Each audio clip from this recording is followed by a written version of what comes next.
મિત્રો, આજની સવારની પ્રેમી સલામ, જય મસીહ કી.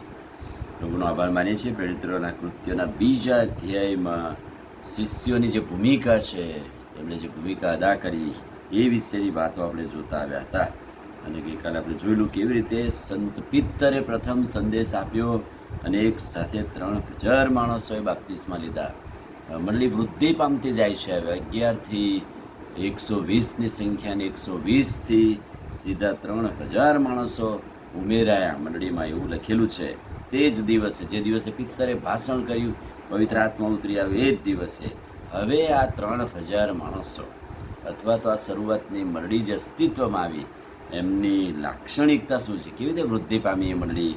અહીંયા લખ્યું છે કે તેઓ પ્રેરિતોના બોધમાં, સંગતમાં, રોટલી ભાગવામાં તથા પ્રાર્થનામાં દ્રઢતાથી લાગુ રહેતા હતા. આ એમની લાક્ષણિકતા, આ એમની ઓળખ હતી કે તેઓ કેવી રીતે વૃદ્ધિ પામે છે. કેવળ પિત્તરે ભાષણ કર્યું એટલું જ નહીં, પણ લોકોએ મંડળીની સંગત જોઈ. શું મંડળીની સંગત જોઈ? કે આ મંડળી દરેક જગ્યાએ બોધમાં, એટલે કે જ્યાં જ્યાં સંગત થતી હતી, જ્યાં જ્યાં ભજન થતું હતું, એ ભજન કરનારી મંડળી બની, ઈશ્વરની આરાધના કરનારી મંડળી બની. અને એટલે આપણી મંડળીની, આપણા વિશ્વાસની ઓળખ એ છે કે આપણે ભજન કરનારા બનીએ, ઈશ્વરની આરાધના કરનારા બનીએ. શરૂઆતની મંડળીની લાક્ષણિકતા લોકોએ એ જોઈ કે તેઓ ભજન કરનારા લોકો, ઈશ્વરની આરાધના કરનારા લોકો. અને એટલા માટે પ્રભુ કહે છે કે એમાં સભ્યોની સંખ્યા ઉમેરતા જતા હતા. બીજી વાત, બીજી લાક્ષણિકતા, એકબીજાની સંગત માટે તેઓ ભેગા થતા હતા. કેવળ ભજન કરવાનું એમ જ નહીં, ભજન કરીને છૂટા પડી જવાનું એવું નહીં, પણ શિષ્યો કે વિશ્વાસીઓ કે મંડળીના લોકો ભજન કરવા આવ્યા છે, તેઓ એકબીજાની સંગત કરતા હતા. ઈશ્વરની સંગત, પ્રભુ સાથેની સંગત, પ્રભુની આરાધના, પણ સાથે સાથે વિશ્વાસીઓની સંગત.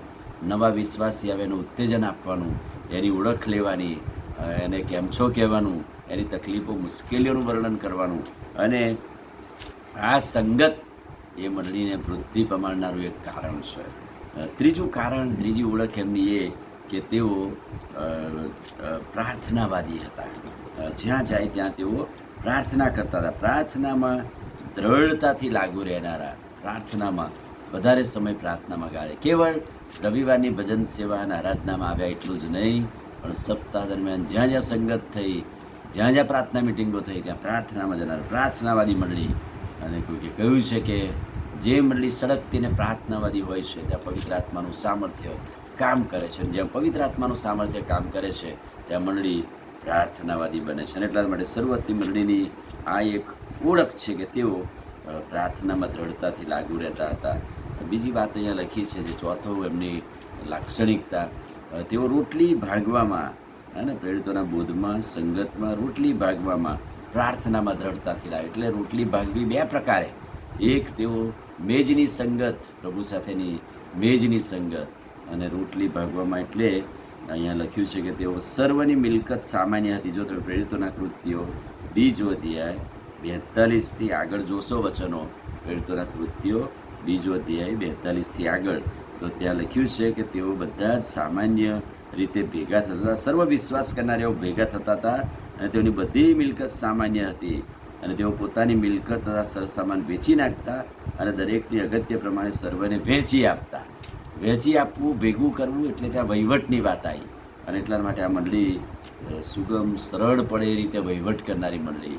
બધું સામાન્ય ભેગું કરે અને પછી જે જેને જરૂરિયાત છે એમને વહેંચી આપતા હતા. એટલે 4 રીતે આ મંડળીની ઓળખ અહીંયા લખવામાં આવેલી છે બીજો અધ્યાય અને 42થી આગળમાં, કે ભજન કરનારી, ઈશ્વરની આરાધના કરનારી મંડળી, એ મંડળી ઈશ્વર સાથે અને લોકો સાથે સંગત કરનારી મંડળી, એ મંડળી પ્રાર્થનાવાદી મંડળી, અને એ મંડળી બહુ સરસ વહીવટ કરનારી મંડળી, શરૂઆતની મંડળી, શરૂઆતના વિશ્વાસીઓ. અને એટલે જો તમે પ્રેરિતોના કૃત્યો બીજો અધ્યાય અને તેનું 47મું વચન જોજો, તેઓ કહે છે કે દેવની સ્તુતિ કરતા અને સર્વ લોકો તેમના પર પ્રસન્ન થતા. વળી પ્રભુ રોજ રોજ તારણ પામનારાઓને તેઓમાં ઉમેરતા હતા. આ વૃદ્ધિ છે. પ્રભુ રોજે રોજ તારણ પામનારા, નવા નવા વિશ્વાસીઓ આવે. એનું કારણ એટલું જ છે કે આ 4 લાક્ષણિકતા. અને એટલા માટે પ્રભુ આ દિવસોમાં 50માનું પર્વ ઉજવીએ, પવિત્ર આત્મા આવે. અને પવિત્ર આત્માના દિવસો આ દિવસોમાં છે કે જે દિવસોમાં આપણે આપણી મંડળી અને આપણા વિશ્વાસને વધુ દ્રઢ અને મજબૂત કરીએ. આમીન પ્રાર્થના કરીએ. ભલા પ્રભુ, આજે સવારે તમારા અદ્ભુત ને પવિત્ર વચનને માટે આભાર.